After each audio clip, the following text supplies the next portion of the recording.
¿Qué tal, amigos? Buenos días. Estamos aquí con ustedes de nuevo en su programa de Cuatro Vientos en este viernes 26 de octubre de 2018. Buenos días, Javier. ¿Qué tal, Galicia Aragón? Me da mucho gusto saludarte. Muy buenos días a todas nuestras audiencias. Queremos agradecerle mucho el favor de su atención en este último día de la semana, ya la penúltima del mes de octubre 2018. Transmitimos desde la ciudad de Ensenada, Baja California, ya lo sabe usted, en donde son las 10 de la mañana con 35 minutos. Es el momento en que arrancamos, Galicia, con una cantidad impresionante de notas, de todo tipo y de todo color. Sí, es que hay varios acontecimientos importantes en el país, Javier. Bueno, México no ha dejado de ser noticia desde julio, desde julio pasado, desde el 1 de julio, con este cambio de elección, toda la etapa de transición, la consulta que se está realizando ahorita, los foros, todas las propuestas que se han estado haciendo, el avance del trabajo del equipo de transición aún antes de tomar posesión el gobierno, Javier, ha sido impresionante. Y bueno, en el ámbito internacional tenemos mañana, pasado mañana, el domingo las elecciones en Brasil, de eso vamos a hablar también, importantísimas, Javier, y vamos a seguir el tema también de la caravana. Sí, don Alicia, y bueno, como va a ser una larga jornada este fin de semana, queremos invitarlo primero que nada también, y antes de empezar ya formalmente con las noticias, de lo que va a acontecer en el 17 Festival de Octubre, este festival cultural artístico, amigos, amigas, que se ha estado desarrollando en todo Baja California desde los primeros días de este mes y ya está por entrar a su etapa final. Hoy viernes, concierto de la Orquesta de Baja California, se antoja mucho, fíjese, con la dirección de Armando Pesqueira en la Galería Ernesto Muñoz Acosta del Centro Estatal de las Artes aquí en Ensenada, a partir de las 8 de la noche con admisión gratuita. Pero el día de mañana y el domingo también hay actividades muy interesantes. El sábado, para que lleve usted a sus hijos desde muy temprano, a las 12 del día también al CEARTE, ¿sí? Se va a presentar el espectáculo de payasos Vuela con el grupo Inmigrantes Teatro y la dirección de Raimundo Garduño. Esto a las 12 del día con admisión libre en el CEARTE. Y también el día de mañana, otra obra de teatro, Le falta un trago a mi cruz, ¿sí? Con la dirección de Arturo López Corella y la dirección de Norma Bustamante en el Foro Experimental del CEARTE a partir de las 8 de la noche, también gratuito. Y el domingo, amigos y amigas, también un espectáculo para toda la familia. Sigue el colectivo de circo contemporáneo Brokers. Este corpus colectivo de circo contemporáneo Brokers se presenta el domingo a las 6 de la tarde en el Teatro de la Ciudad. También esto puede empezar a ser visto desde niños a partir de los 10 años. Es la recomendación que están haciendo los organizadores del Instituto de Cultura de Baja California, con admisión libre. Así que es un espectáculo familiar también muy importante.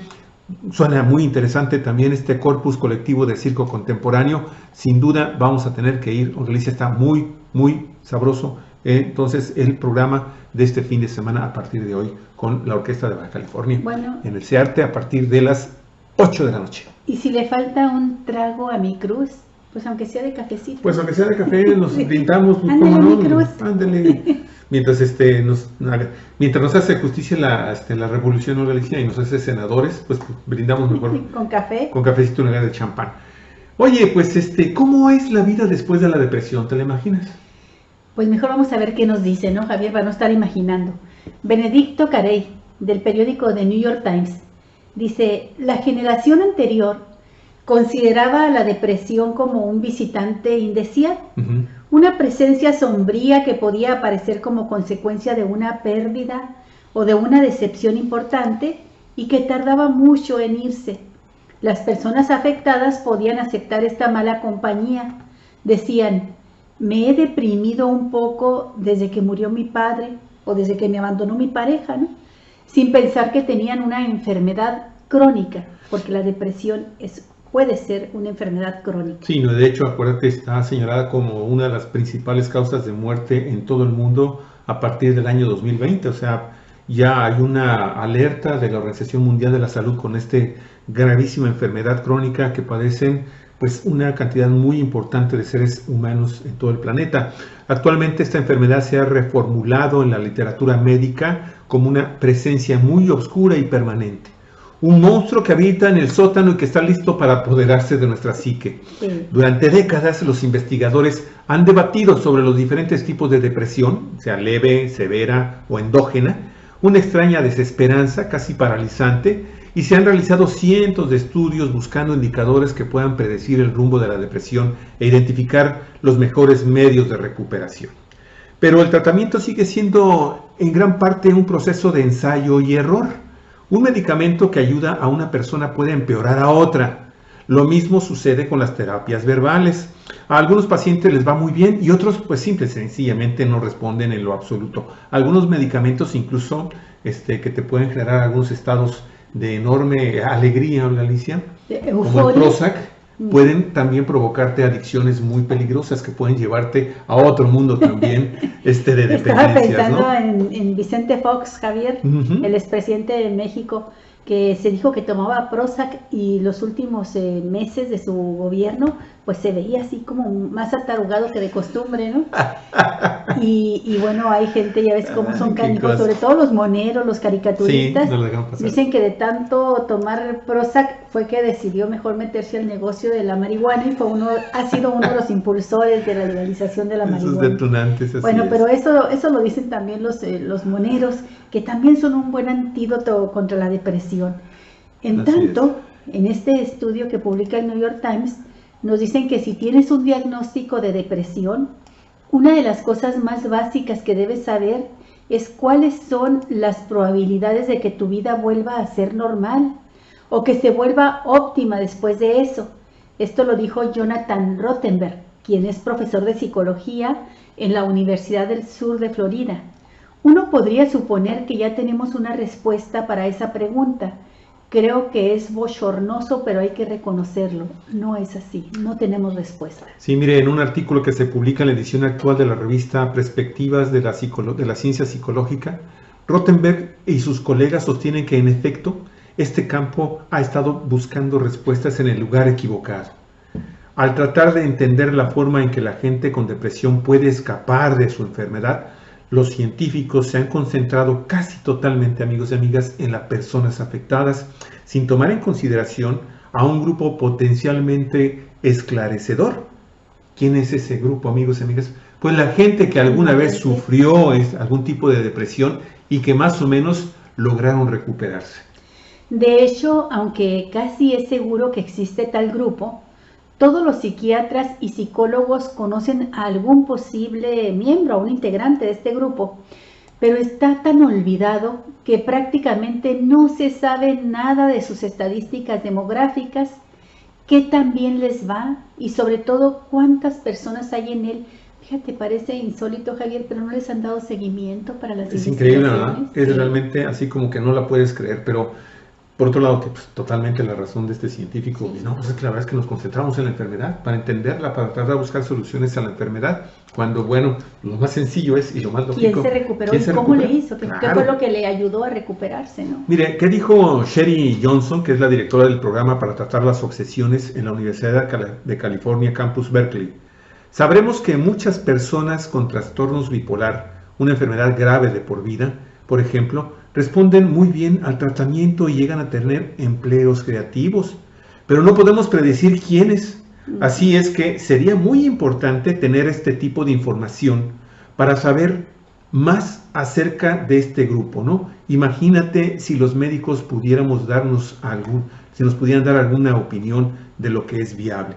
La verdad, Olga, es que está esto incipiente, pero ya parece ser que hay una corrección importante a un grave error que se había cometido por parte de los científicos. Que se está cometiendo todavía. Y que, bueno, de alguna forma también se puede justificar porque acuérdate que el conocimiento de la mente y de sus padecimientos es algo en lo cual la humanidad realmente ha logrado muy poco todavía. Sí, así es, Javier, pues parece mentira, pero mira, yo nunca me quedé pensando en ello porque pues cualquier investigador, Javier, incluso un médico te llama, te hacen una intervención quirúrgica o vas a atenderte porque tienes alguna enfermedad, te dan el tratamiento y te piden una cita posterior para ver cómo seguiste, ¿no? Y te preguntan cómo vas, etcétera. Pues yo pensaba que esto se hacía también con el problema de la depresión, sobre todo considerando que se trata de una epidemia ya del mundo moderno. Claro, cierto. Bueno, pues sorpresa que se lleva un...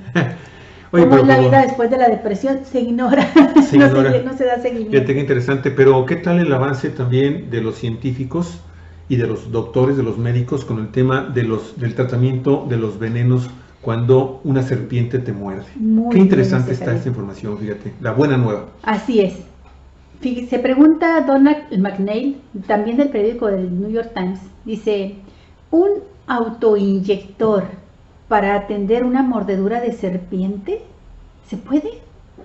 Todavía es un sueño lejano, pero un químico californiano, Kenneth Chea, y José María Gutiérrez, fíjate, ese tiene nombre más mexicano que las tortillas de maíz, pero es un experto en venenos costarricense, reportan avances en un novedoso trabajo para producir nanopartículas inyectables capaces de neutralizar el veneno de serpiente y transportables en una mochila, Javier. Sí, esto es será una verdadera bendición, ¿no, Galicia? Para los senderistas, para los caminantes, sí, fuera de camino.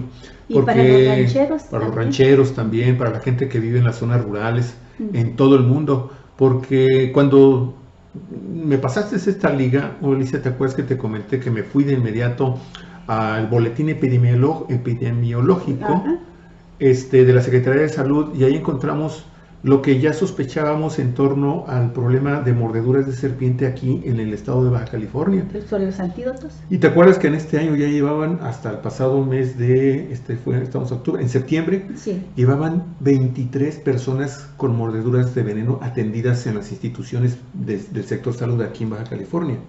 Lo cual te da una idea, porque que la verdad no es algo que no sea tan ajenos, por ejemplo, a la gente que vivimos en Baja California. Pero en Tabasco, en Chiapas, había 260 personas, 280 personas, sí, en lo que iba del año, hasta el mes de septiembre. O sea, es un problema muy grande, muy fuerte, que puede originar también muerte. La muerte, sí, o también daños irreparables, ¿no? Así es. Pero lo más frecuente es, si no es atendido, Javier, la muerte. Dice, en un estudio reciente publicado en la revista PLOS, informaron que estas partículas protegían a los ratones de los daños tisulares provocados por el veneno de la cobra escupidora sin desencadenar reacciones alérgicas. Fíjate, este informe, que se dedica fundamentalmente a dar el tipo de enfermedades que se presentan en zonas tropicales, ¿sí? Tiene obviamente una repercusión de carácter mundial, porque evidentemente sí hay una enorme cantidad de serpientes venenosas o muy venenosas en las zonas tropicales, pero Olga, en los desiertos o semidesiertos como nosotros vivimos en la zona mediterránea, olvídate, este tema de las famosas víboras de cascabel, sí, es...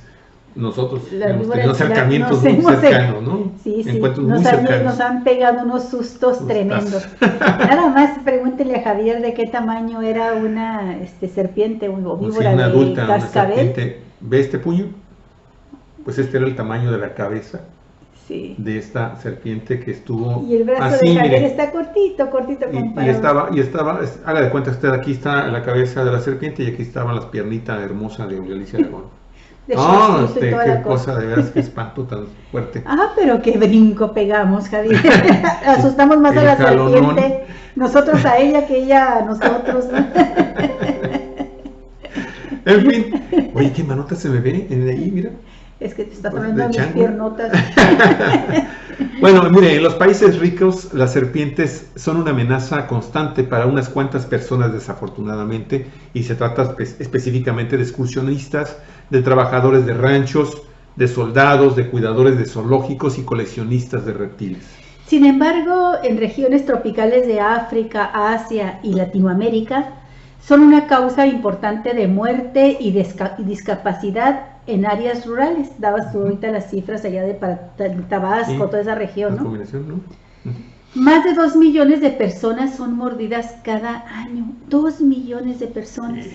Cerca de 100,000 de ellas mueren y otras 400,000 sufren discapacidades graves que incluyen amputaciones o daños tan extensos en los nervios que las piernas o las manos quedan inservibles para toda la vida. Sí, es otra forma de muerte, ¿no? Sí, Alicia, es otra forma de muerte, fíjate. Te muere una parte de ti. Sí, se muerte y mentalmente quedas muy, muy afectado y muchas veces ni siquiera te puedes recuperar también del golpe. Fíjate que, oye, la estadística está bien cañona porque si son 1 de cada 10 personas que son mordidas muere, pero 5 más quedan incapacitadas con discapacidades muy graves. Oye, pues estamos hablando que en realidad 500, las mordeduras, 6 de cada 10 en los de que son mordidos seres humanos, tienen unas consecuencias terribles, ¿no? De muy graves a terribles. ¿Qué cosa? Sí, así en números gruesos dice que son 100,000 personas las que mueren.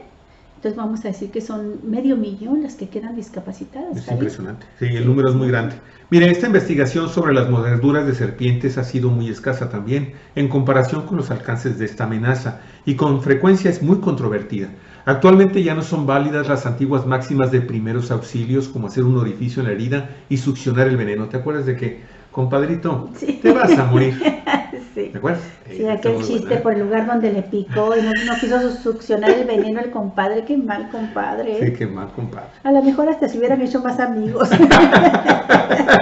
Hubieran sido como esos huevitos cartoons, ¿verdad? No, compadre. No me suelte porque me caigo, compadrito.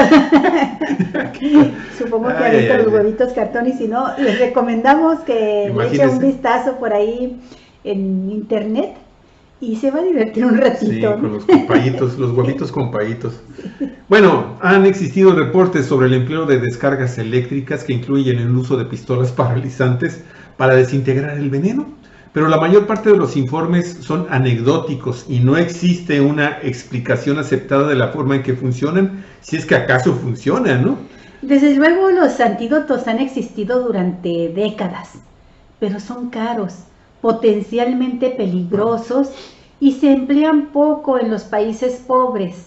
Los medicamentos contienen anticuerpos recolectados de la sangre de ovejas o caballos a los que se les ha inyectado previamente el veneno diluido y han podido recuperarse. Mire, el proceso es complicado y los anticuerpos deben mantenerse en refrigeración. A pocas empresas farmacéuticas les interesa hacer antídotos porque su precio es muy elevado.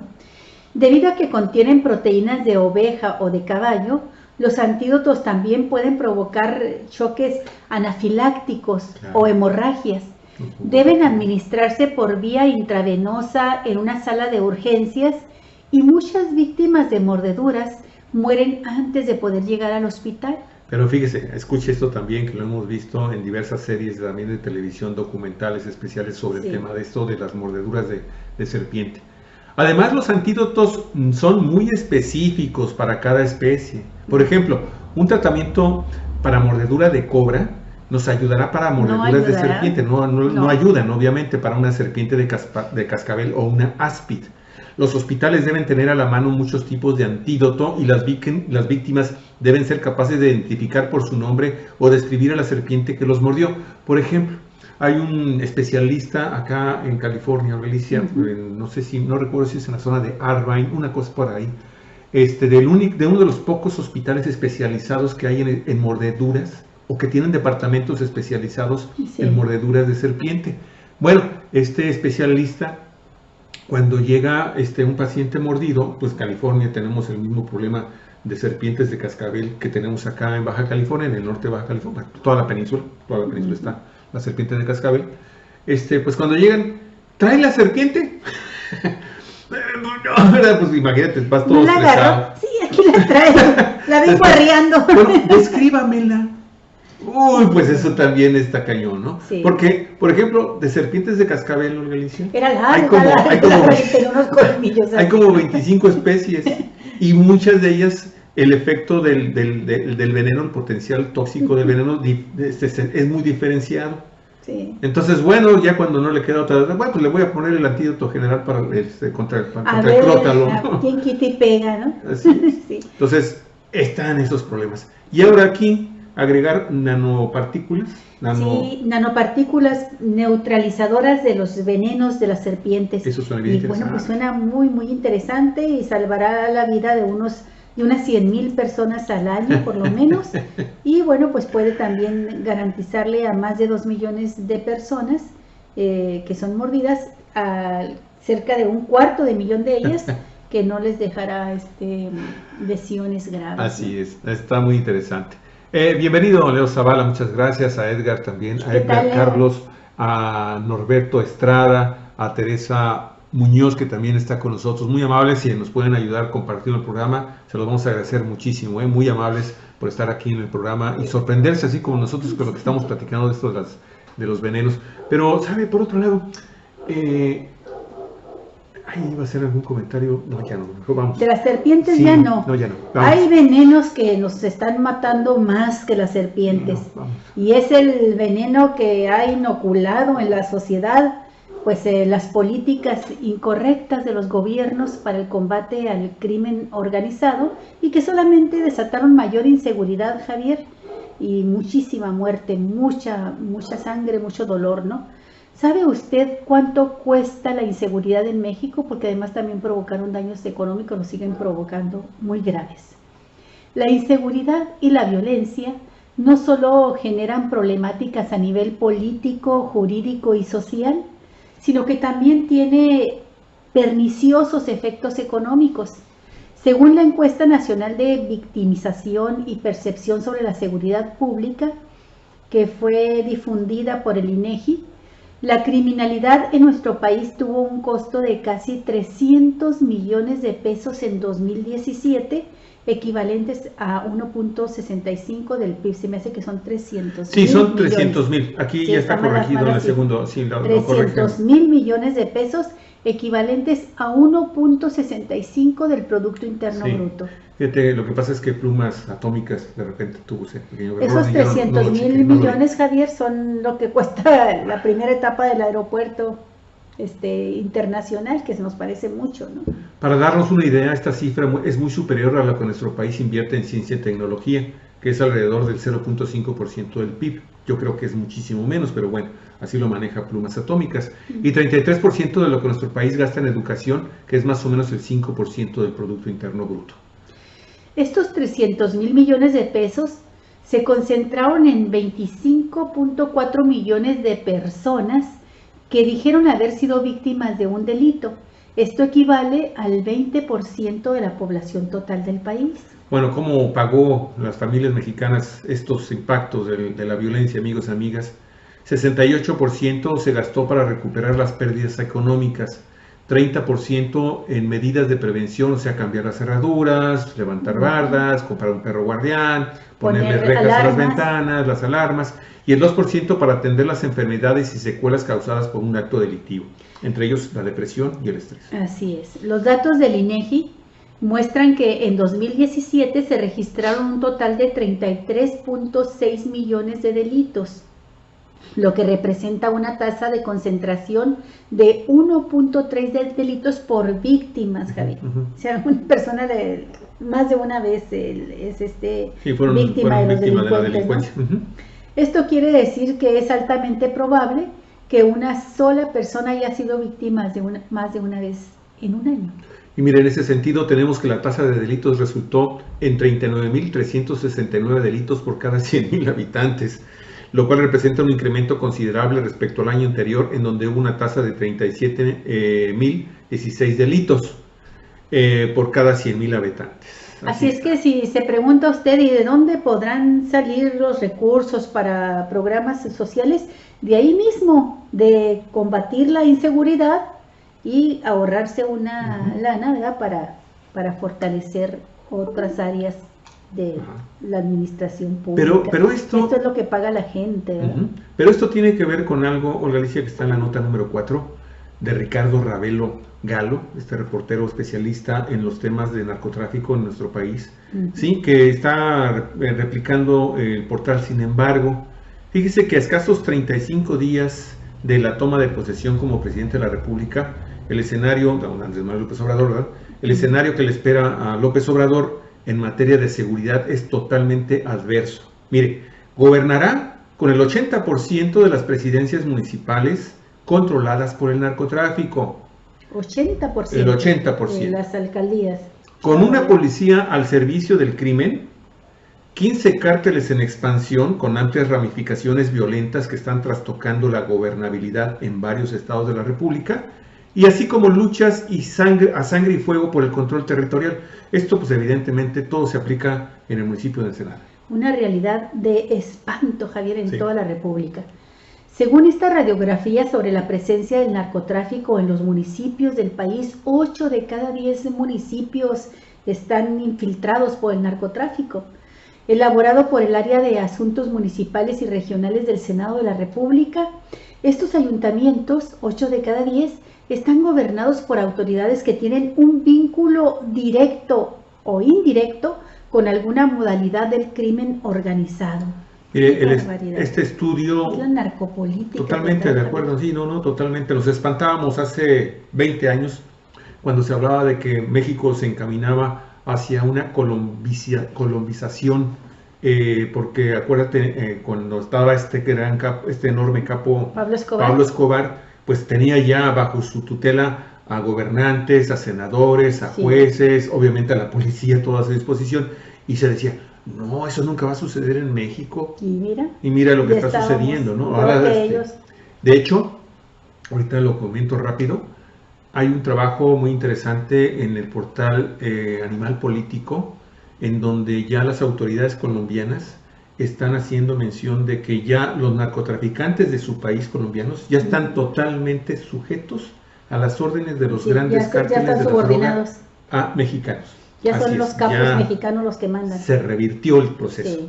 El estudio de esta forma da cuenta del avance de los grupos criminales en el territorio nacional y su infiltración en la vida política.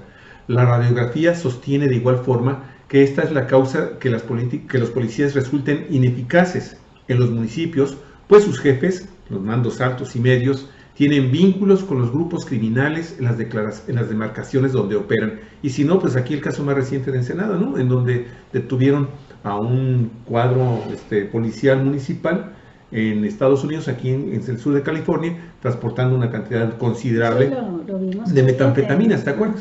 Hace un mes. Un mes aproximadamente, cuando mucho. Sí.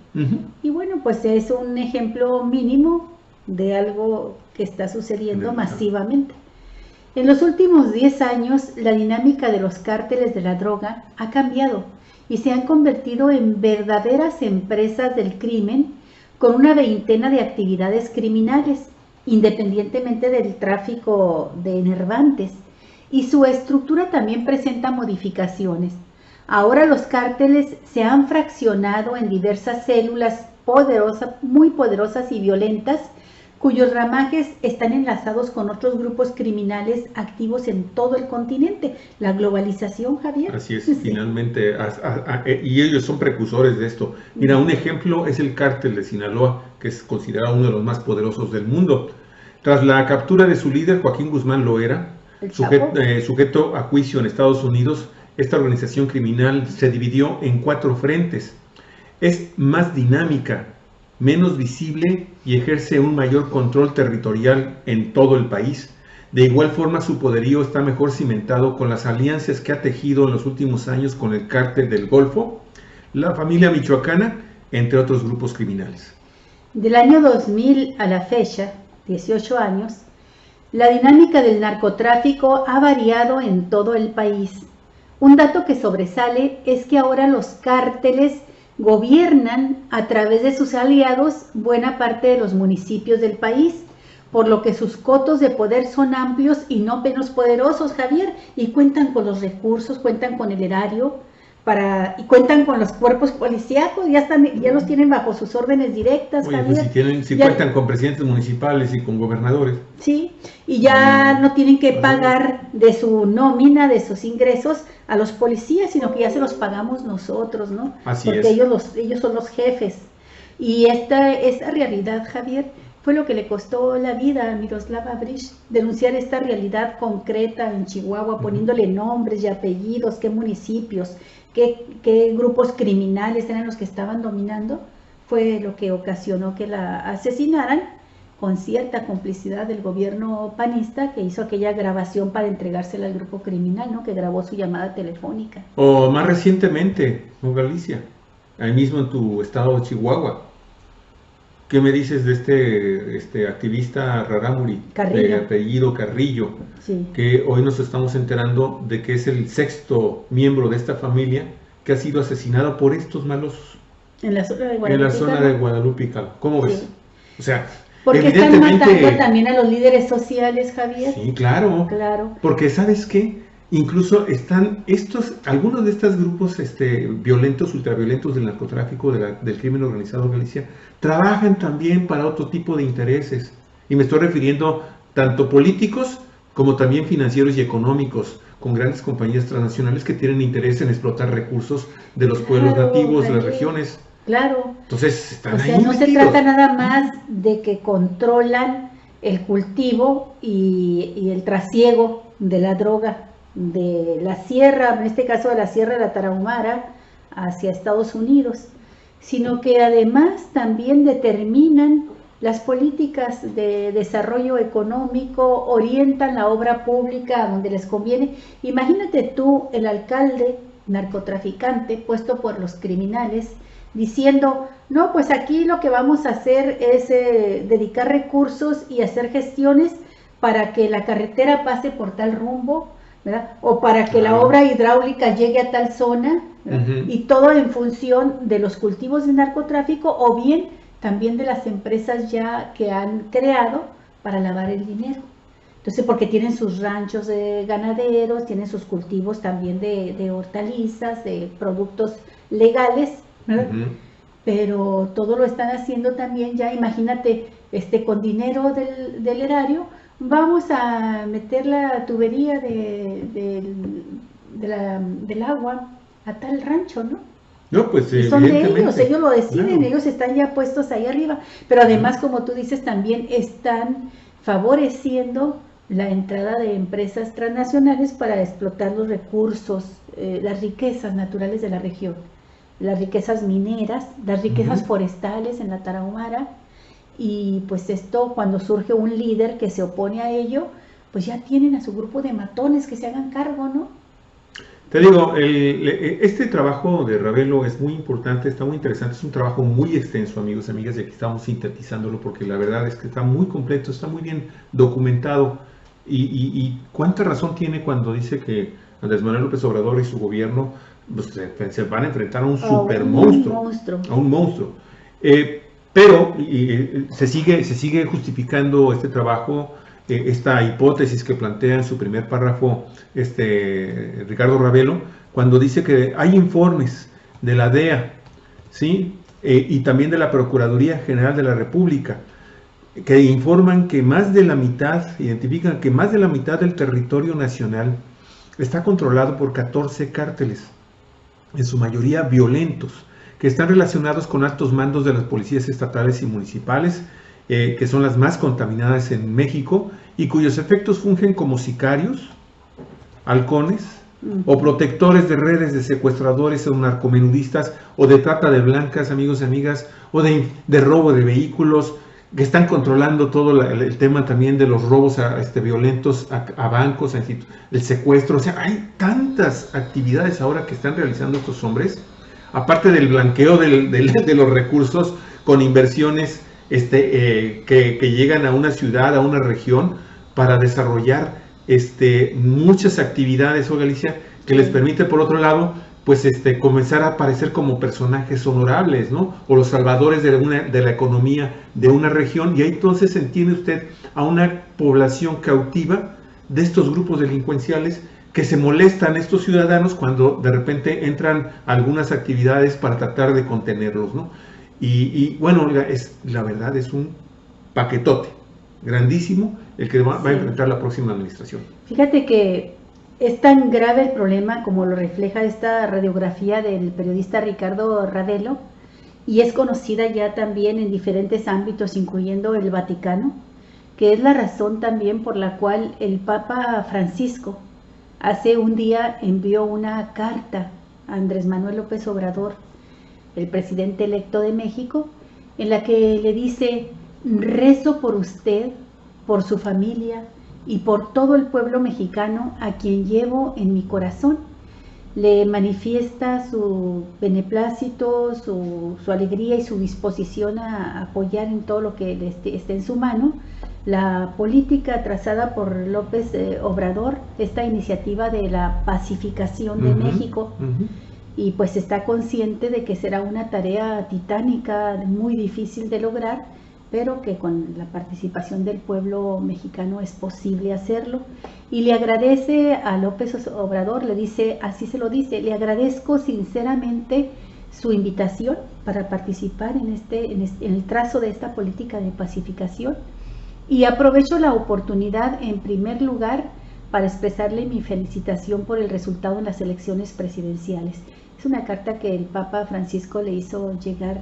Sí, le escribió el 16 de octubre. Ajá. Allí la leyó el 24 de octubre. El 24, sí, hace 2 días. Hace 2 días el nuncio apostólico, el nuncio apostólico Franco Coppola se lo entregó y se le dio lectura. Sí. Y destacable también esto de que le dice que se mostró muy contento el Papa Francisco de que Andrés Manuel López Obrador no le apostará por la guerra para combatir el crimen organizado. Pero la verdad, Olga Alicia, es que cuando ves esta información de Ravelo, que la conocemos, Olga Alicia, la conocemos desde hace muchos años, y hemos ido viendo con una enorme frustración el hecho de que tú escribes sobre estos temas y no sucede absolutamente nada, y que al contrario las cosas se van deteriorando más y más con el paso del tiempo.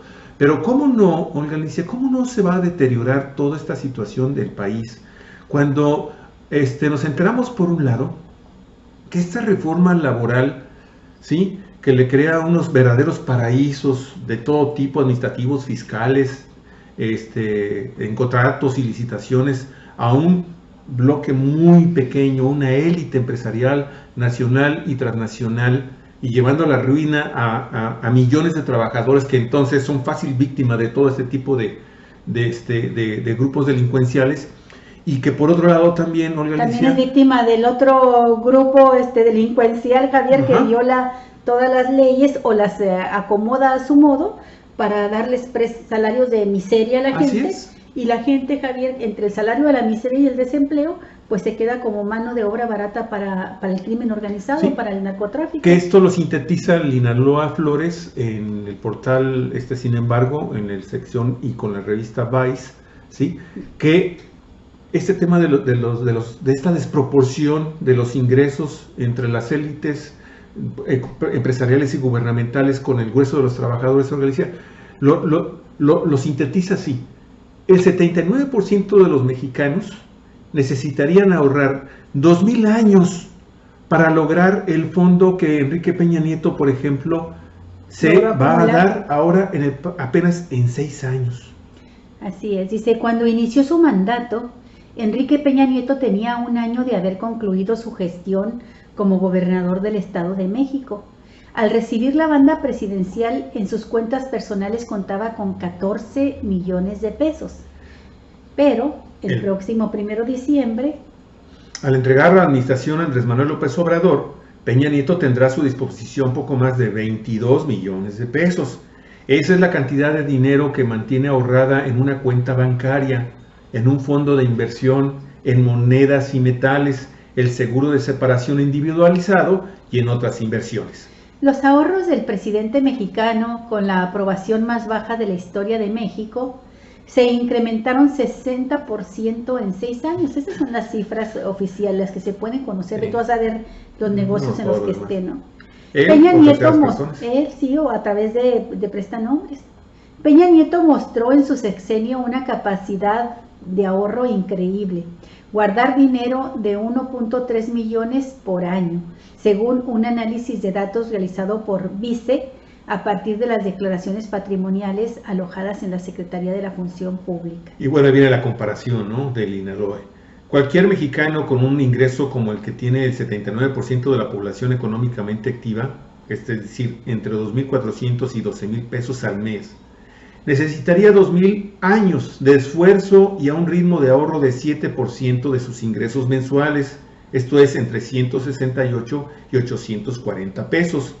Aún así, diversos estudios y encuestas demuestran que la capacidad de ahorro de los mexicanos es muy baja, o inexistente, ¿no?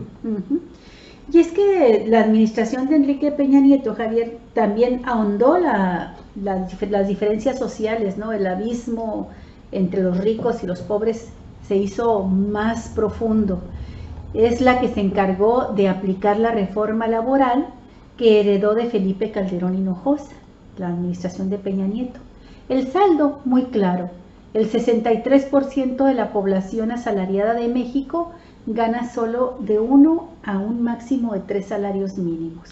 Y bueno, amigos, pues esto definitivamente, les digo, nos brinda un panorama de cómo se ligan las cosas en este país, las enormes desigualdades, las grandes complicidades, ¿sí? La utilidad desmedida de una mínima parte de empresarios mexicanos y de gobernantes mexicanos que han llevado a esto, al florecimiento y a la explotación impresionante de los cárteles de las drogas en nuestro territorio, en todo nuestro territorio nacional. El paraíso para unos, el infierno para otros. Javier. Así es, Olga Alicia. Bueno, vamos a ir a, Olga Alicia, ¿te parece? A las elecciones en Brasil. Ese es un tema también muy interesante, muy importante, de trascendencia para todo el continente americano. Así es, de un trabajo que publicó Tom Avendaño en el periódico El País. La holgada ventaja del ultraderechista Jair Bolsonaro sobre su rival, el progresista Fernando Haddad, se reduce a 3 días de la cita a las urnas. Según la nueva encuesta de Datafolha, el apoyo a Bolsonaro de cara a la segunda vuelta electoral del domingo, este domingo próximo, de la que saldrá el nombre del próximo presidente de Brasil, ha caído del 50% de la semana pasada al 48% este jueves. Todavía es muy poco lo que ha. Así es. Por su parte, la intención del voto para Haddad, que es el sustituto de Lula da Silva, como candidato del Partido de los Trabajadores, ha subido del 35% de la semana pasada hasta el 38% actual. Hay 10 puntos de diferencia, Javier. Sí, la distancia entre ambos ha pasado de 15 a 10 puntos, una cifra todavía muy abultada, a solo 72 horas de la cita con las urnas. En la cara a cara directo, la brecha entre ambos cabezas de cartel es de 12 puntos, 56 para Bolsonaro, 44 para Haddad. Los movimientos son demasiado tímidos como para hablar de cambios en el resultado que arrojen las urnas este domingo, pero sí pueden tener un profundo impacto en el futuro cercano de la primera potencia latinoamericana. Todos los sondeos siguen dando prácticamente por sentado que Bolsonaro saldrá de las elecciones del domingo como presidente, pero no es lo mismo que lo haga con un 50% de los votos que con un 60%. Claro. Lo mismo ocurre con Haddad. Si de verdad está condenado a liderar el banquillo de la oposición, su margen de maniobra para plantar cara a un presidente violentamente antidemocrático como Bolsonaro no será el mismo con un 30% que con un 40% de apoyo. Mire, bueno, esa ha sido la pugna en los últimos días en esta larga y tensa campaña brasileña. Haddad se ha centrado en mantener a la izquierda unida en Sao Paulo y en Río de Janeiro, que son las dos mayores ciudades de este gigante sudamericano y que acogen a grandes nombres del Partido del Trabajo y sus aliados. A estas alturas, el objetivo es rebanar todos los votos nulos que se puedan, reordenarlos, ¿no? Llevarlos, amigos y amigas, hacia la presidencia, hacia la candidatura de Haddad. Los de esta multitud de personas que todavía se niegan también a votar a su partido tras su debacle en los últimos años, y esta es la única fuente de votos que le permitiría finalmente crecer al candidato del Partido del Trabajo. Y esta estrategia sí, síguele, por favor, es no hacer campaña solo por el PT, sino directamente por la democracia brasileña, que el mayor número posible de pesos pesados de la izquierda y de la intelectualidad internacional recuerden que a la vista de la amenaza autoritaria de Bolsonaro, cualquier voto que no sea para Haddad solo servirá para empeorar el desastre que se avecina el domingo. Y de hecho, la respuesta de los intelectuales ha sido muy puntual, a nivel mundial. Han estado haciendo pronunciamientos y creo que gracias a eso se pudo recomponer un poco la cifra para Haddad. Sí, de hecho, los intelectuales, los artistas, una parte muy importante de la masa más crítica y pensante de la población brasileña, con un apoyo mundial notorio, lanzaron una campaña, Javier, pidiéndole a los brasileiros, a los brasileños, como les dicen también, que pues que reflexionaran bien su voto, que midieran las consecuencias de lo que significaba llevar a un hombre al que califican sin duda alguna, sin titubeo alguno, lo califican de fascista. Así es. Y tengan mucho cuidado de no llevar a Bolsonaro, porque el daño que se van a hacer a sí mismos y que le van a hacer a toda la región, todo el continente, es muy, muy grande, ¿no? Y ahí en medio estamos nosotros, Javier, con un presidente como Donald Trump, también de extrema derecha, de pensamiento ultraderechista, ultraconservador, y con un Bolsonaro en el país más grande del cono sur, Javier, también declaradamente fascista, pues se le pone más difícil la situación a México. Y no deja de ser interesante, Javier, que mientras el continente, de la parte de toda la región latinoamericana, pero incluyendo Estados Unidos con Barack Obama, daban un giro al centro izquierda, México iba contra esas manecillas del reloj, ¿no? Y bueno, tuvimos los gobiernos de Fox y de Calderón, mientras en Brasil gobernaban Lula y gobernaba Dilma, y otros países latinos eran gobernados por gente progresista, democrática, izquierdista. Y ahora, cuando crecen las propuestas de ultraderecha, pues México entra en una dinámica diferente. Sí, a la izquierda del centro, ¿no? Así es. Entonces es interesante lo que está sucediendo en esta geopolítica de nuestro continente. Así es. Pero bueno, hay un ejemplo, el último ejemplo de esta actitud recalcitrante a la democracia de Bolsonaro, amigos y amigas, la está escribiendo Niara Galarga, del periódico El País, quien dice que el favorito para la segunda vuelta de las elecciones presidenciales brasileñas del domingo, el ultraderechista Jair Bolsonaro, empieza a emular la cruzada del presidente estadounidense Donald Trump contra la prensa tradicional. ¿Qué fue lo que hizo Bolsonaro, amigos y amigas? ¿Qué hizo? Lanzó ayer, el pasado miércoles, una amenaza directa al periódico Folha de Sao Paulo en Twitter. ¿Qué dijo? ¿Qué escribió?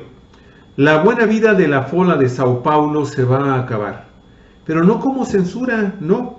El dinero público, qué manera de destruir a un medio de comunicación, que recibe para hacer activismo político se va a acabar. Y además su credibilidad se está yendo por el desagüe con sus informaciones tendenciosas, que son menos serias que una revista de humor. Esto lo tuiteó a 4 días de unos comicios en los que tiene una holgada ventaja sobre el progresista Fernando Haddad del Partido de los Trabajadores. Esta amenaza del candidato llega después de que el periódico pidiera a la policía que investigase una campaña de amenazas orquestada con la intención de restringir la libertad de prensa. Así es, este periódico reveló el pasado miércoles la campaña contra una de sus reporteras de investigación y a uno de sus directivos tras publicar el viernes pasado la información titulada "Empresarios financian una campaña contra el Partido del Trabajo por WhatsApp". El artículo apuntaba que un grupo de empresarios ultraderechistas afines al favorito, es decir, a Bolsonaro, había financiado supuestamente el envío masivo de propaganda por su candidato, lo que supone un delito electoral. Y mire, en los 4 días siguientes a la publicación de la información, que derivó en la apertura de una investigación por parte de las autoridades, un número de teléfono del diario recibió más de 220,000 mensajes enviados desde 50,000 cuentas, revela Folha. La periodista Patricia Campos Melo también recibió cientos de mensajes amenazadores en las redes sociales en las que participa y por correo electrónico, según el diario. Eso no fue todo. Su WhatsApp fue pirateado de manera que reenvió mensajes a favor de Bolsonaro, líder del Partido Social Liberal, además de borrar sus últimos mensajes, tal como lo detalla el diario en el que trabaja. Las cantidades ingentes de rumores, medias verdades y mentiras que circulan sobre todo por WhatsApp en Brasil han acaparado buena parte de la atención de esta campaña, en la que el favorito, Bolsonaro, se ha negado a acudir a los debates electorales, evita las entrevistas en las que puede ser cuestionado y se refugia sobre todo en las redes sociales. Bolsonaro es precisamente el político que más veces, se le tienen registradas 23 ocasiones, ha acudido en lo que va del año al Poder Judicial para que ordenara eliminar de Internet informaciones, según informa The Intercept. Y mire, el Comité para la Protección de los Periodistas, que conocemos por sus siglas en inglés como JPC, reclamó a las autoridades brasileñas que garanticen la protección de Patricia Campos Melo ante las amenazas y el acoso que ella y su familia han sufrido después de la historia que fue publicada. Esta organización también recuerda que los periodistas que cubren estas elecciones deben poder trabajar con libertad y seguridad antes y después de la segunda vuelta del día 28. Alicia, es de llamar la atención el mensaje de Bolsonaro cuando dice que ahora, si llega él a la presidencia de la República brasileña, lo que va a hacer es cancelarle los recursos en publicidad del gobierno federal a este diario brasileño, que es uno de los más importantes y que tienen obviamente una línea editorial de izquierda. Pero esto no revela más que otra situación que se da muy constantemente, muy frecuentemente en los medios de comunicación, amigos y amigas, que reciben financiamiento de cualquier tipo de gobierno y ese financiamiento se convierte en línea editorial de ese medio que está recibiendo este financiamiento público. El caso concreto es al que me quiero referir, es lo que está sucediendo en estos días, en los días previos de esta misma semana, Alicia, sí, y que está pasando en este momento en nuestro país con el tema de la famosa consulta para ver si va o no va el nuevo aeropuerto de la Ciudad de México en el vasto de Texcoco, del lago de Texcoco, o en la zona de Plaza de Santa Lucía. así es, del aeródromo militar. En este momento hay una gran polémica, Alicia, al menos los medios más importantes en México están haciendo referencia a esta confrontación que tuvo Andrés Manuel López Obrador, que ya dura 2 días, con este periodista de Televisa, te voy a decir cómo se llama, porque de hecho el Universal acaba precisamente de hablar, con Loret de Mola. Con Carlos Loret de con Mola. Carlos Loret de Mola, y que el Universal se suma ahora con declaraciones del líder de la Coparmex, que lamenta la intransigencia de AMLO con la postura de Loret de Mola. Lo que pasa es que Loret de Mola ya abiertamente está diciendo que esta consulta es un fraude, y lo maneja como fraude electoral y que se debe de cancelar. Sí, y esto obviamente provocó que también Andrés Manuel López Obrador hiciera mención directamente a esta campaña que dice Andrés Manuel está encabezando desde Televisa Loret de Mola, ¿sí? Y dice, bueno, yo no sabía que algunos medios de comunicación también son concesionarios o pueden ser concesionarios del aeropuerto. Se refiere obviamente a la publicidad que se maneja también en Galicia, claro, tanto desde el gobierno federal como desde las mismas empresas que están participando y que están agazapadas atrás de esta campaña de desinformación y desinformación, ¿sí?, contra el tema de la consulta, ¿sí?, y que pues encuentra en Televisa a un aliado natural, o a medios de comunicación como el periódico Universal o Milenio, por ejemplo, que tú y yo lo hemos comentado ya en varias ocasiones, de que manejan en sus medios de comunicación las versiones que son contrarias al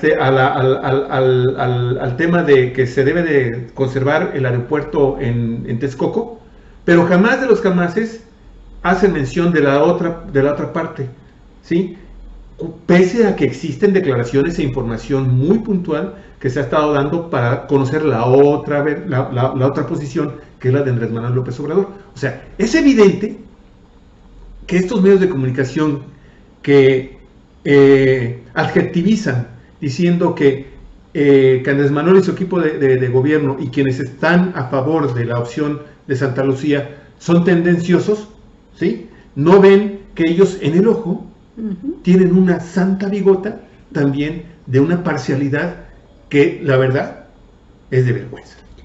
Sí, porque además están obedeciendo a intereses minoritarios, Javier, de un grupo muy pequeño de inversionistas que tiene puesta la mira en ese proyecto del nuevo aeropuerto internacional en Texcoco, como lo hemos dicho, porque piensa que debe ser esa la obra ancla de todo un cúmulo de negocios. Por eso no es respuesta suficiente de López Obrador para ellos el que les diga que los contratistas tienen garantizados sus contratos por la cantidad que hayan hecho, que el gobierno próximo que él encabece va a honrar los convenios que haya hecho el gobierno federal, claro, previa revisión de la legalidad de estos contratos. No es suficiente porque el contrato para ellos era nada más el inicio de un jugosísimo negocio, lo comentábamos ayer.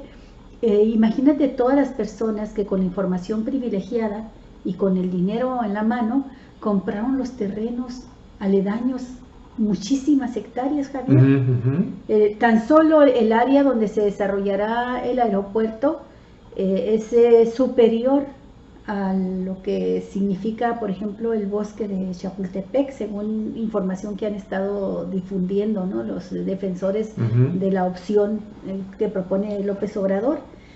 Y en los alrededores se trata de una zona rural, despoblada en gran parte, pues en los alrededores pues están comprando todos los terrenos que puedan comprar. Cierto. Entonces, bueno, pues es totalmente inadmisible esta función tendenciosa de esos medios de comunicación, no solo porque dejen ver solamente una posición, sino porque lo hacen al lado de quienes atentan contra los intereses más importantes del desarrollo del país y de los intereses de la mayoría de esta población mexicana, ¿no? Así es. Entonces, la verdad, Olga Alicia, es que esta situación que se está dando en medio de esta consulta, hoy está el segundo día, amigos y amigas, de la consulta en nuestro país. No sé si quieres comentar algo más sobre lo del tema de las elecciones en Brasil. Bueno, tengo algo que comentar que me parece muy interesante, pero prefiero que lo dejemos para el próximo lunes ya, una vez que veamos los resultados. ¿Prefieres de la elección? Mejor? Sí.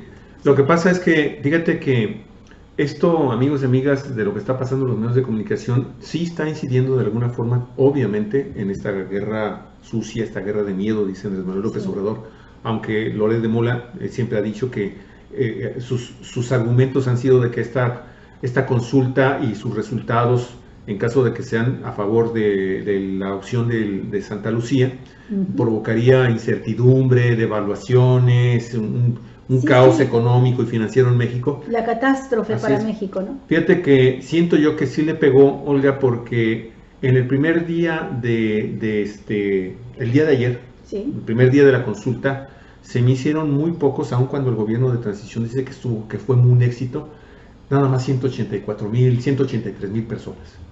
Si a ese ritmo vamos, pues vamos a terminar con menos de 800,000 personas participando, pensando en que esto pudiera seguir así. Pero fíjate que, bueno, el organizador de la consulta, que va a llevar el conteo, decía que está por arriba de lo esperado. Y yo recuerdo haber leído varios comentarios, incluso cuando criticaron a López Obrador porque nada más se van a imprimir poco más de 1,000,000 de boletas. Él dijo, si 100,000 personas son las que votan, 100,000 son más que un solo hombre, ¿no? Sí, eso mismo también lo dijo Andrés Manuel. Sí, lo han dicho, y está dentro de los cálculos que han hecho propios y extraños, ¿eh? Entonces creo que tiene razón en cuanto a que fue una buena participación. Es el primer día, pero también es el primer día y que hay entre semana, jueves. Es muy probable que crezca de aquí en adelante, y sobre todo el fin de semana, sábado y domingo, ¿no? Así es. Pero ¿qué sucedió en el primer día, amigos y amigas? Hemos hecho una síntesis, aunque el tema central lo trae Excelsior. Es una síntesis de muchas cosas que se dieron ayer, incluso hoy por la madrugada, y lo que está sucediendo en este momento. El presidente de la Fundación Arturo Rosenblow, Enrique Calderón Alzati, aseguró la mañana de hoy que ya se corrigieron los errores para evitar que una persona vote más de una vez en la consulta por el nuevo aeropuerto de la Ciudad de México, cosa que se está reconociendo como un error. Sí. Calderón Alzati expresó que comparte la responsabilidad de las fallas registradas en el primer día de la votación para elegir construir el aeropuerto en la base aérea Santa Lucía o en el lago de Texcoco. Durante el primer día de votación, varios periodistas de diversos medios pudieron votar en 2 o más ocasiones con la misma clave de elector, sin que la aplicación donde se registró la detectara. Otra de las faltas fue la hora en que se dio a conocer el número de votantes, pues ayer los dieron a conocer casi hasta las 11 de la noche. Nos faltaban cerca de 300 mesas, dijeron los organizadores. Esto se debe a que es la primera vez que estos ciudadanos voluntarios están en las mesas. La experiencia pues no la tienen y bueno, en el primer día fallan. Va a ir mejor en los próximos. El presidente de la fundación comentó que el resultado del total de votos difirió con el que dio a conocer el próximo coordinador de comunicación social de la presidencia, Jesús Ramírez, por la misma inexperiencia en este tipo de procesos. Sin embargo, los resultados fueron muy parecidos. Mientras ellos contabilizaron 182.260 votos en 764 casillas, el equipo de Andrés Manuel López Obrador dio la cifra de 184.154. ¿Y qué dijo finalmente el fundador de esta fundación, amigos y amigas? Alzati, Calderón Alzati. Estamos muy complacidos y muy contentos sobre este ejercicio que comienza apenas el día de ayer y termina el próximo domingo. Así que, amigos, les recordamos que en Cuatro Vientos usted puede consultar un video en donde hemos dado la ubicación de todas las casillas que se instalaron en Baja California en particular, ¿no? En los 5 municipios, incluyendo San Felipe. Así es.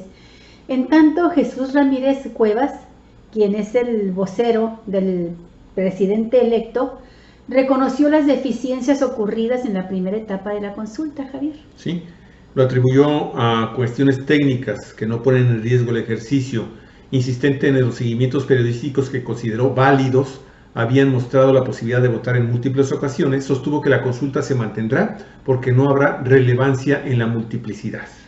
Los ciudadanos han acudido y están ejerciendo su derecho. Reconocemos estas situaciones, pero esto no invalida la consulta. Sigue adelante la consulta para definir qué le conviene más al país, si continuar con el nuevo aeropuerto en Texcoco o las 2 pistas en Santa Lucía.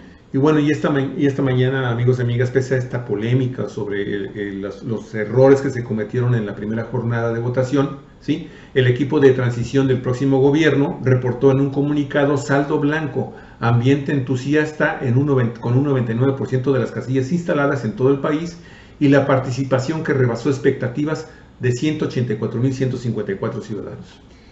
Bueno, y Andrés Manuel López Obrador también hizo declaraciones ya al respecto, Javier, y dice que claro que la consulta continúa, que los errores son mínimos, que la mayoría de los ciudadanos son honestos y fueron a votar con limpieza en la manifestación de su voto, y que son los corruptos los que quisieran que se anulara la consulta, Javier, así directo, y denunció, por supuesto, esta campaña paralela que han hecho algunos personeros del gobierno y de empresas también involucradas en el proyecto en contra de la consulta y también insistiendo en la necesidad de que continúe la obra en Texcoco. Bueno, yo lo único comentario que hago es que a veces algún tipo de declaraciones que hace Andrés Manuel López Obrador se me hacen muy generales, por decirlo de una manera. Calificar a todas las personas que se oponen al aeropuerto. No, califica a las que fueron a... bueno, la campaña, dices tú, sí, la campaña. Sí, como que... Bueno, la campaña la encabezó Enrique Peña Nieto. Se refiere a la campaña, a una campaña dirigida, orquestada, llevada a cabo en los medios, como el caso de Loret de Mola. ¿No? Se refiere a ellos, Javier. Pues ojalá, sí, porque sí... Porque los demás no están haciendo campaña. Sí, no abona, sí, definitivamente. De alguna forma entiendo que también tiene que acotar de alguna forma esa andanada en contra de la idea, ¿no? De que por primera vez en la historia contemporánea de este país, ¿sí? En más de un siglo, amigos y amigas, hay una consulta para conocer la opinión de la gente en una obra que es de importancia relevante y que no se nos olvide que finalmente se impuso sin ninguna consulta, ni siquiera a las personas que viven a los alrededores del lugar en donde se va a estar realizando esta obra faraónica, en un país empobrecido hasta el cansancio. Antier le estábamos dando el dato de que, de acuerdo a una a un estudio mundial, ¿sí? Más de 98 millones de mexicanos, casi el 80% de la población, pues está empobrecida. Así es. ¿Sí? Bueno, vamos a ver el día de hoy, Alicia, qué va a suceder con esta polémica, con esta fuerte disputa que existe ya abiertamente entre Televisa y Andrés Manuel López Obrador. Creo que va a seguir escalando porque sí, pues quienes están detrás de Televisa, ¿sí?, que son estos personajes a los que se hizo referencia Andrés Manuel López Obrador, de nueva cuenta dice, voy a llamarle a Carlos Slim, a Olegario, a los Vázquez Raña, a este señor de City Banamex, a Gerard, el cuñado de Salinas de Gortari, para tranquilizarlos. A los cinco, a ICA, la empresa constructora ICA, que son los 5 inversionistas, los 5 principales inversionistas del aeropuerto, ¿no? Así es. Entonces, que va a hablar con ellos. Bueno, Javier, nadie esperaba que no se diera esta confrontación. Al contrario, Al contrario, y creo que ha sido hasta hoy más o menos controlada y leve, porque, pues lo hemos dicho y lo vamos a reiterar, yo lo quiero subrayar una vez más.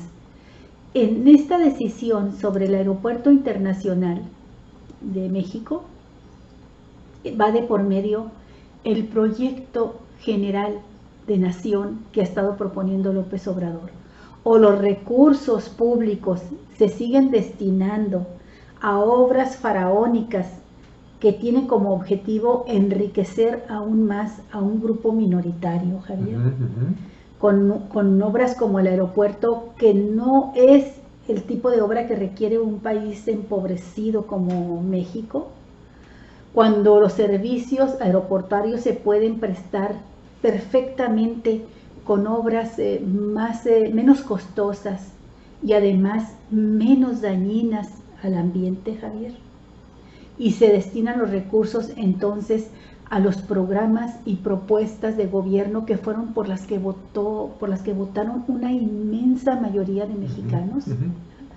O el gobierno y el gobierno de López Obrador, su voluntad y la voluntad de más de 30 millones de mexicanos se van por la coladera, Javier. Sí. Si logran estos grupos de poder fáctico doblarle las manos a López Obrador, se pone en riesgo en general todo el proyecto por el que votaron los mexicanos, la inmensa mayoría de mexicanos que le quitaron su confianza, su voto al PRI, al PAN, al PRD, que se fueron con Morena convencidos de las propuestas que estuvo haciendo, no en esta campaña, sino de mucho tiempo atrás, López Obrador. Entonces, para mí era obvio que este grupo iba a salir a protestar con todo y con el presidente Peña Nieto a la cabeza. Peña Nieto no había aparecido en las últimas semanas después del 1 de julio. Estaba borrado de los medios también, ¿verdad? Y ahora está a la cabeza haciendo declaraciones un día sí, otro también, mandando también a sus voceros oficiales y oficiosos, ¿verdad?, con todos estos medios de comunicación, con los comentaristas que son conocidos ya como la comentocracia, lanzados contra la consulta, Javier. ¿Por qué les duele tanto la consulta? Porque con todo y las fallas y deficiencias que tiene, con todo y ello, pues se trata de un ejercicio democrático, pero también de un ejercicio político para arropar la voluntad expresada en las urnas ya, Javier. No fue nuevo, no se sacó de la manga López Obrador ahora la propuesta, su posición en contra de que se construya el aeropuerto en el lago de Texcoco, lo sometió a debate, lo expuso durante la campaña electoral.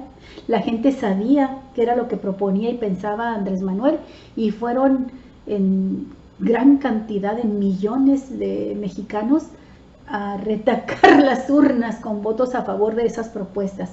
Y López Obrador lo ha dicho: tengo la facultad para tomar la decisión yo solo como presidente de la República, ¿no? Como lo hizo Enrique Peña Nieto, que nos enjaretó esa obra en el lago de Texcoco sin decirnos una palabra. Ya cuando nos dimos cuenta ya estaban ahí. Entonces lo está haciendo López Obrador, a pesar de que puede hacerlo por él mismo, lo está haciendo a través de una consulta con pocos recursos, organizada de manera muy rápida, porque tiene que conocer la opinión mayoritaria de quienes queramos ir a expresarlo, antes de que se definan el presupuesto de egresos. Pues dicen, ¿por qué tanta prisa? Pues esa es la prisa. Si no se define ahora y si no logra un respaldo social a su propuesta importante de algunas decenas de miles de mexicanos que digan sí, vamos en este sentido, entonces no tiene caso meterse a dar la pelea en el Congreso por la orientación o reorientación de las partidas presupuestales a favor de sus programas sociales y su obra pública que está proponiendo, Javier. Eso es lo fundamental, y se tenía que dar esta pelea hoy, y en esta pelea que está de por medio tantos y tantos intereses, pues tienen que surgir estas voces, Javier, de los que se han visto desplazados del poder político y que ahora empiezan a resentir lo que significa también verse, si así sucede, desplazados de los jugosos negocios hechos a la sombra del poder político, ¿no? Pues, Olga, mira, fíjate, estoy ahorita confirmando que, para desgracia del mismo proceso y para echarle más leña todavía al fuego de las polémicas sobre estas fallas que se han estado presentando por parte del equipo de la Fundación Arturo Rosenbluth sobre el tema de cómo se está desarrollando la consulta, el periódico Universal acaba de subir un trabajo en donde otra vez están confirmando que siguen las fallas.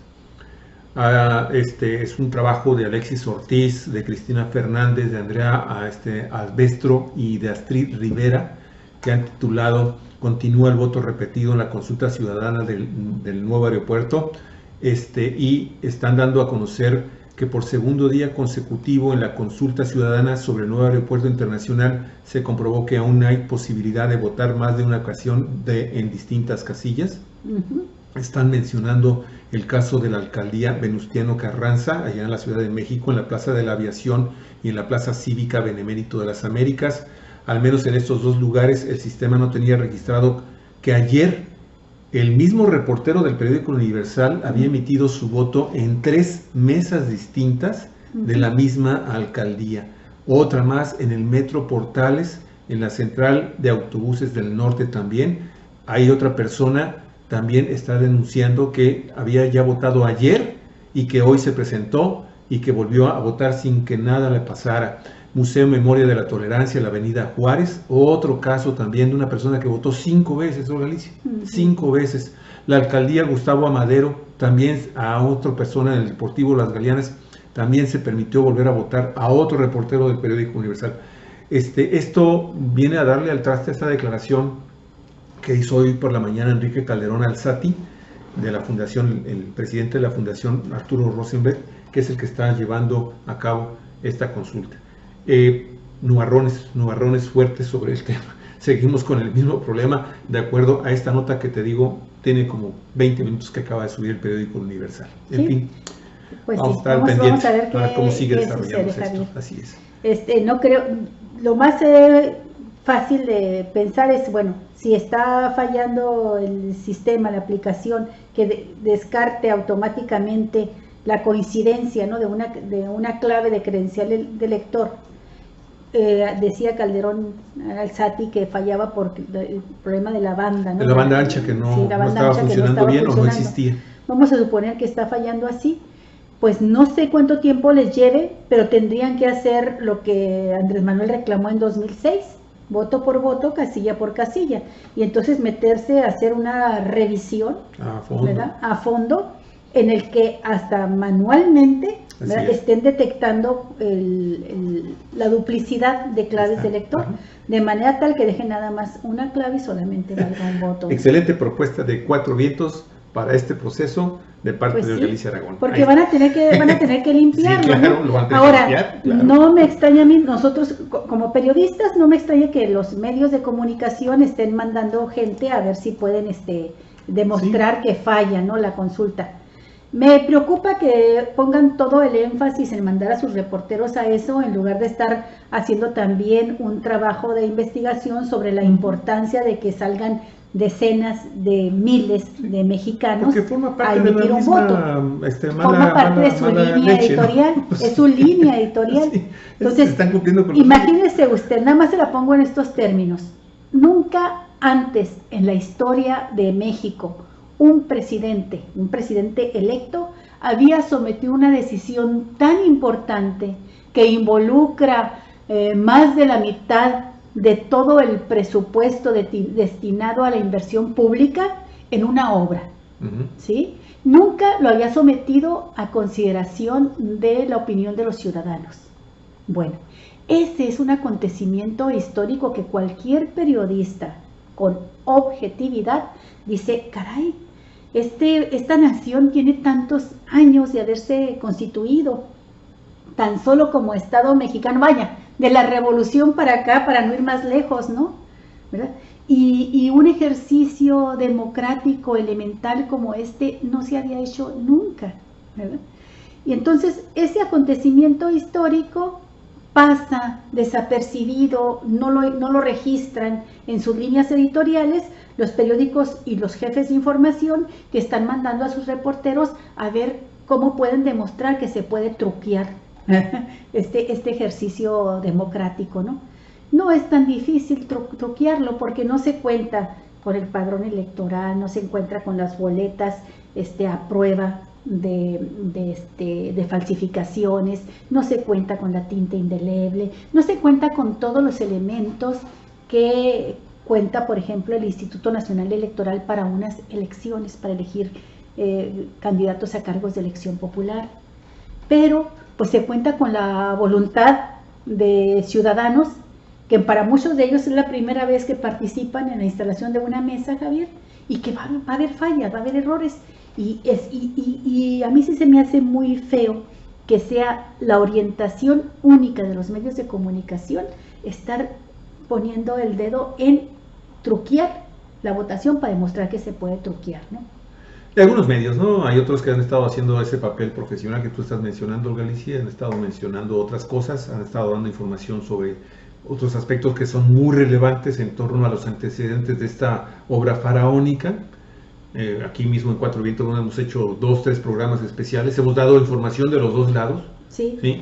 Y finalmente, pues a final de cuentas, damos un contexto, no nada más de la obra en sí, sino de todo lo que está ocurriendo alrededor de lo que viene siendo la función pública durante estos gobiernos, durante los gobiernos federales a nivel presidencial a lo largo de quién sabe cuántos años, Galicia. Entonces, no podemos nosotros tampoco decirnos que vamos a dejar de estar opinando con relación a la información que tenemos y a nuestros propios principios, a nuestras propias líneas editoriales. Los medios de comunicación sí tenemos derecho a opinar, pero tenemos que sustentarlo. ¿Con qué? De aquí, de acá, de acá, de acá, de acá, de acá, agarramos la información, amigos y amigas, y nosotros exponemos y podemos llegar también a conclusiones, claro que sí, e impulsarlos a través de nuestra misma línea editorial. Lo que no se vale es que yo, conociendo como periodista, como medio, la versión de los otros, la oculte, no la dé a conocer con el objetivo de desinformar, de desorientar, de manipular de la manera tan fea en como lo hemos estado viendo ya en algunos medios de comunicación que han adoptado por hacer lo que siempre han hecho, al final de cuentas. Fíjate, nada más un comentario así rápidamente. Hernán Gómez de Bruera, que estuvo invitado por el grupo de moneros que hacen el programa, la revista conocida como El Chamuco, sí, y que tienen un programa ahora TV UNAM, muy bueno, véanlo, los domingos. Está buenísimo. Bueno, este pasado domingo invitaron a Hernán Gómez Bruera, que es un analista político especialista en América Latina y que escribe precisamente para El Universal. Y Hernán Gómez decía, bueno, ¿cómo no van a estar una gran cantidad de medios de comunicación poderosos en contra de la propuesta de Andrés Manuel López Obrador, específicamente ahora respecto al aeropuerto, pero en general en contra de toda su propuesta que ha denominado la Cuarta Transformación? Dice, si muchos de ellos, los comentaristas, por ejemplo, tienen ingresos, fíjate, Javier, les pagan sus medios a estos comentaristas, entre ellos pues conocemos nombres como el de Héctor Aguilar Camín y otros, dice, llegan a ganar más de 400,000 pesos. mensuales, esos son sus ingresos, ganan más que un secretario de Estado, ¿no? Entonces, ¿por qué? Bueno, pues porque tienen grandes paquetes y contratos de publicidad los medios para los cuales trabajan con el gobierno. Y estos paquetes de publicidad pues se van a ver disminuidos considerablemente con el nuevo gobierno, Javier. Eso hay que considerarlo también. Está en puerta una reforma que le hace falta a todo el país. Nosotros lo hemos mencionado aquí, una reforma que regule, una ley, una iniciativa de ley que regule, ¿verdad?, el gasto de gobierno en medios de comunicación. Y esta iniciativa de ley pues está por presentarle al nuevo equipo de López Obrador, y va a significar también pues la reducción enorme de ríos de dinero que se van de la administración pública federal a las cuentas de los dueños de medios de comunicación como estos, ¿no? Claro. Entonces, oye, nos fijamos mucho en cuánto ganan los diputados, cuánto ganan los gobernantes, pero no sabemos, o sabemos muy poco de cuánto ganan esta élite, ¿verdad?, de comentólogos, la comentocracia, de los analistas políticos, de los Loret de Mola, de toda esta gente, que no le entramos porque consideramos que es dinero privado, ¿verdad?, que lo pagan empresas privadas y lo pagan a ellos como sus colaboradores, pero mucho de ese dinero entra a las empresas editoriales a través de los contratos de publicidad. Es dinero público que se vuelve privado, ¿verdad? Y entonces cuando ves los intereses tan grandes, oye, que ingresos de más de 400,000 pesos mensuales, pues te das cuenta de por qué gritan, ¿verdad? Porque les duele lo que va a pasar, ¿no? Y todo esto sucede, Galicia, en el fondo de todo esto está precisamente la falta de un marco jurídico que impida que estas cosas sucedan, estas enormes discrepancias entre lo que gana un conductor o un columnista o un colaborador de un medio de comunicación y lo que gana la gente de a pie, los reporteros, las secretarias, los mandaderos de estas empresas, que son finalmente estos personajes, los técnicos, son los que hacen fuerte a una compañía como por ejemplo Televisa, que por cierto, hoy estaba viendo en la mañana, sus pérdidas siguen bajando, sí, siguen bajando sus utilidades. No hay trimestre tras trimestre que no tenga pérdidas o que no vaya bajando. Por eso está tan desesperado ahorita precisamente Televisa por conseguir incursionar todavía de una manera más monopólica en el tema de la televisión por cable. Está por adueñarse de otra compañía de televisión independiente de televisión por cable, amigos y amigas, con lo cual, pues ya miren, haría el gran monopolio al amparo les digo, de leyes que están muy, pero muy débiles para contener este tipo de prácticas monopólicas, o también que le dan dinero a manos llenas a quien se somete, a quien es cómplice, a quien es compadre, y a los medios de comunicación que son independientes, pues les hacen el feo. Y eso no nada más sucede en el gobierno federal, eso sucede en todas las instancias de gobierno. ¿Por qué? Porque no hay un marco regulatorio que impida que estas situaciones se den así, y por eso es que vemos a muchos medios de comunicación que en cuanto ven afectados sus intereses sobre Galicia o ven la posibilidad de que se los afecte, de inmediato empiezan a levantar la voz y sumándose a quienes quieren desestabilizar a un gobierno, sea de derecha, de izquierda o lo que sea, porque ya es lo que está pasando también allá en Brasil, ¿no? Con el FOLA de Sao Paulo. Es, Javier. En fin. Así es. Bueno, vamos a las últimas notas del día, si te parece, Galicia. ¿Sí? Vamos a las notas regionales. Fíjate que aquí una nota de nuestro querido amigo, compañero periodista Gerardo Sánchez. El sindicato de burócratas del 22 Ayuntamiento de Ensenada convocó a una asamblea extraordinaria para el próximo lunes 29 de octubre a las 8 de la mañana en el Palacio Municipal para tratar el incumplimiento de las condiciones generales del trabajo por parte del ayuntamiento. Esta convocatoria está suscrita por Jacinto Alcalá de la Cruz, que es el secretario general de la sección Ensenada de este sindicato de burócratas, y en donde se puntualiza en el oficio girado que a los integrantes de esta organización que deberán asistir puntualmente a las asambleas ordinarias y extraordinarias a la que convoquen los órganos de gobierno de nuestro sindicato. Y aunque en estricto sentido, Javier, no se trata de un paro laboral, en estricto sentido no es un paro laboral, en los hechos se va a generar la suspensión de actividades por parte de quienes integran el sindicato. Extraoficialmente se sabe que la inconformidad de los sindicalizados es por el retraso en el pago de la segunda parte de la prima vacacional, la cual debió ser cubierta ayer jueves, pues este viernes todavía es día no hábil para los burócratas municipales. ¿Sí? No están trabajando. No están trabajando. ¿Por qué no trabajan, amigos? Es que están celebrando el Día del Estatuto Jurídico. Sí. Y bueno, de acuerdo a lo informado y a la información que obtiene Gerardo por funcionarios con funcionarios municipales, el monto de la segunda parte de la prima vacacional de los 1,120 sindicalizados es de 14 millones de pesitos, Olga. Misma cantidad que se pagó en junio del presente año. Asimismo, se deberán cubrir prima vacacional a policías, empleados de lista de raya y de confianza, lo que hace un monto total por ese concepto de 3 millones de pesos adicionales, por lo que se da un gran total de 17 millones de pesos que simple y sencillamente no les han pagado allá en el Ayuntamiento de Ensenada. Así es.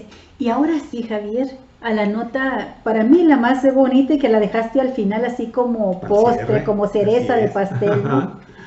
Qué nota tan agradable, qué noticia tan buena. La comentábamos ayer cuando estábamos en la entrevista con nuestra amiga Lourdes González Lara, hablando del festival también extraordinario que organizó del 20 al 29 de septiembre. Un festival sobre narrativa, literatura, cuentos y ciencia, ¿no? Muy bonito. Bueno, estábamos en esta entrevista, en medio de esta entrevista, cuando nos llega la noticia vía telefónica que Javier contestó la llamada. Con Arnulfo Estrada Ramírez, el cronista. El cronista de Ensenada. Y que nos informa pues que la quiligua Leonor Farlock Espinosa acababa de ser distinguida con el Premio Nacional de Arte y Literatura 2018. Imagínese usted qué motivo de orgullo tan grande, Javier, y sobre todo tratándose pues de una quiligua que ha dedicado, de 82 años de edad, 82. Que ha dedicado los últimos años de su vida a la literatura, al rescate de su lengua, de su idioma, en un trabajo conjunto con Arnulfo, y también a escribir las historias, la leyenda, los cuentos que ella recuerda desde su infancia, a escribirlos en quiligua y pasarlos también al español para que se conozca esta cultura, ¿no?, de su pueblo. Yo quiero resaltar, Olga, esto que sucedió con Leonor, porque amigos y amigas, para que tengamos una idea de la importancia, de la relevancia de este premio que se le acaba de entregar a Leonor Faldo, hay que entonces citar quién más fue premiado. Este premio tiene 3 campos, tiene 3 áreas. Ella lo ganó en el campo de las artes y las tradiciones populares. Sí. Pero hubo 3 premios más que se otorgaron por parte de la Cámara, de la Secretaría de la Cultura, el pasado viernes, que fue cuando se dio a conocer esto, Olga Alicia, allá en la Ciudad de México, y que por cierto le va a tocar todavía a Enrique Peña Nieto entregarles el premio allá en el Palacio Nacional. Sí. El próximo lunes. ¿En el Palacio Nacional? Sí.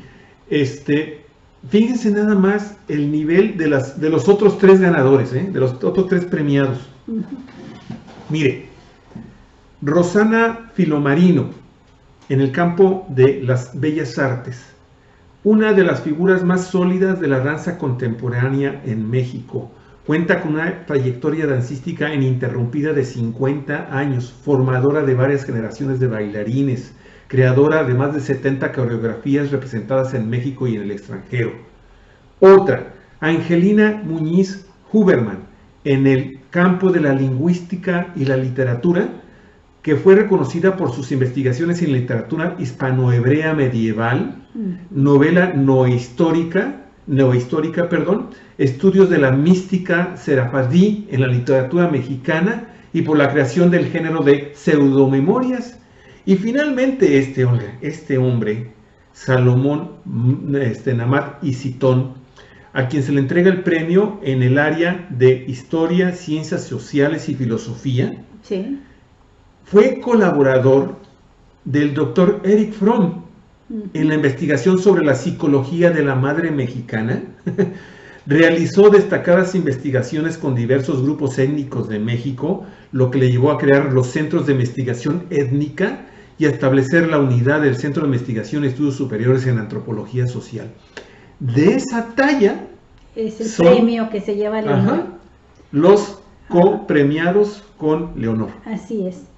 Y a Leonor la premian por su labor social, política, de investigación y de gestión cultural, que ha contribuido a preservar y difundir la tradición del pueblo quiligua en Baja California. Leonor Farlock Espinosa ganó el Premio Nacional de Artes y Literaturas 2018 en Artes y Tradiciones Populares. Bueno, ella ya dijimos que tiene 82 años, es nativa de la comunidad Arroyo de León y residente de esta ciudad de Ensenada. Galardonó con el mismo premio a Angelina Muñiz Huberman, ese es el dato que estabas dando, sus copremiadas.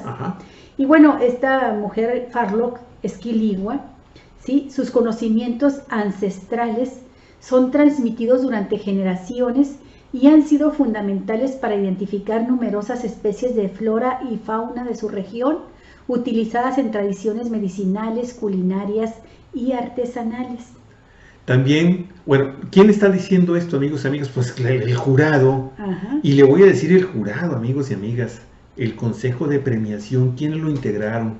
Mire, María Cristina García Cepeda, que es la secretaria de Cultura, Enrique Graue, el rector de la Universidad Nacional Autónoma de México, de la UNAM, Eduardo Peñalosa, rector general de la Universidad Autónoma Metropolitana, Alberto Rodríguez, el titular del Instituto Politécnico Nacional, Jaime Valls, secretario general ejecutivo de la Asociación Nacional de Instituciones de Educación Superior, y Adolfo Martínez Palomo, representante del Colegio Nacional, entre otras personalidades.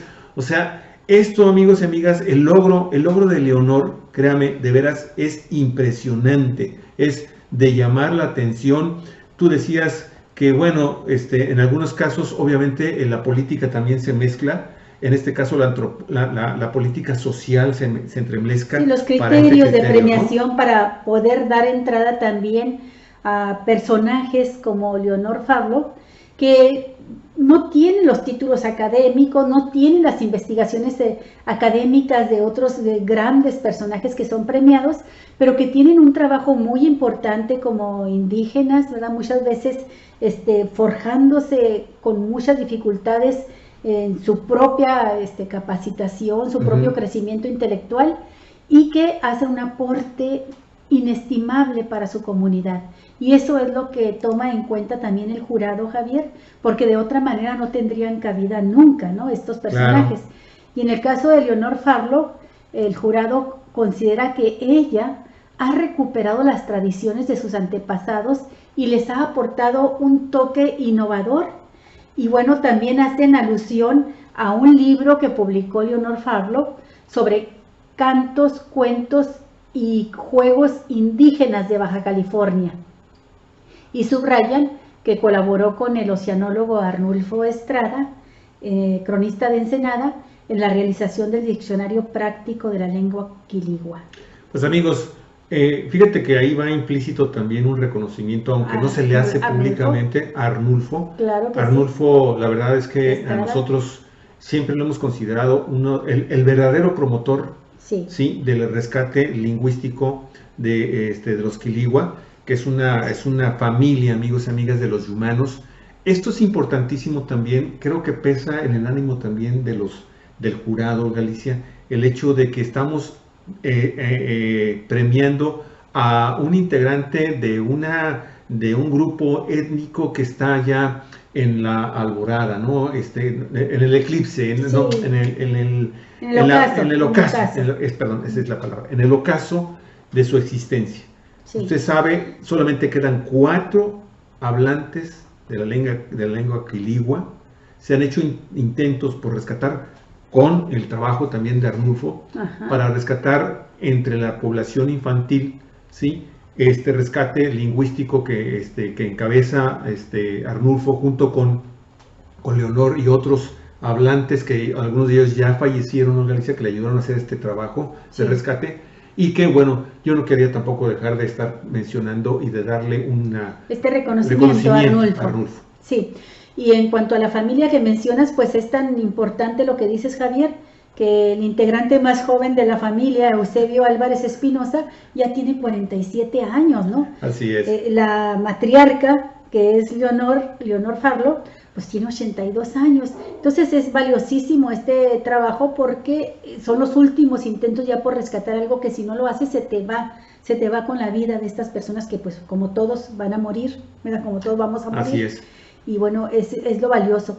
Y también recuerda, Javier, en esta nota que apenas el 28 de agosto pasado, durante la inauguración de la muestra Arte, Mito y Subsistencia, la gente del camino, que se realizó en el Zócalo de la capital del país, el Zócalo de la Ciudad de México, en el marco de la quinta fiesta de las culturas indígenas, pueblos y barrios originarios de la Ciudad de México 2018, ahí estuvo Leonor Farlow hablando de este arte, mito y subsistencia de la gente del camino, Ipa Uña. Así es. ¿Y qué fue lo que dijo ahí Leonor? Que fue muy bonito. La verdad, también. Impresionante. Es un honor estar en el Zócalo presentándome con el trabajo que hemos hecho para que nos den valor.